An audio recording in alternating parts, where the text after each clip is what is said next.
भोजपुरिया समाज चैनल में आप सबके स्वागत बा। भोजपुरी के तमाम खबर सबसे पहले जाने खातिर भोजपुरिया समाज चैनल के सब्सक्राइब कर दी और घंटी पर जरूर दबा दी।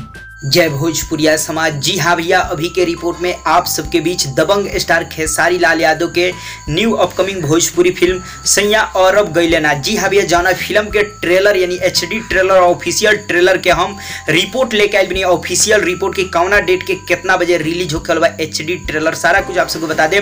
लेकिन सबसे पहले जान ली कि ये फिल्म में स्टार कास्ट के बात की लो तो खेसारी लाल यादव और काजल राघवानी की जोड़ी एक बार फिर से भोजपुरिया पर्दा पर दस्तक देवे वाला बा। जी हाँ भैया, बहुत जल्दी फिल्म के रिलीज डेट भी आप सबके बीच अनाउंसमेंट हुई। लेकिन अभी फिलहाल ये फिल्म के ट्रेलर के बारे में हम खास रिपोर्ट के बारे में बात कर रहे बनी। जी हाँ भैया, आप सबको बता दी ये फिल्म के ट्रेलर सबसे पहले आप सबके बता दी कि कौना चैनल पाई, तो चैनल के नाम बा यस्सी फिल्म्स यूट्यूब चैनल के माध्यम से ये फिल्म के ट्रेलर आवे वाला जो उनकी ऑफिशियल ट्रेलर। और कल, जी हाँ भैया, कल 1 सितंबर के आप सबके बीच सुबह में ये ट्रेलर रिलीज हो जाए 7:15 AM में। जी हाँ भैया, 7:15 बजे कल आप सबके बीच ये खेसारी लाल यादव के दमदार फिल्म के दमदार ट्रेलर आ रहा बा।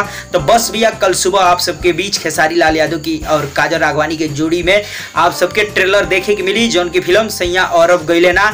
जी हाँ भैया, तो आप सबके रिपोर्ट कितना पसंद आई, आज टीजर भी रिलीज भइल बा, आप सबके टीजर कितना पसंद आई बा जरूर कमेंट करके बताई। चलते चलते वीडियो को लाइक करिए और ज्यादा से ज्यादा वीडियो के शेयर करिए।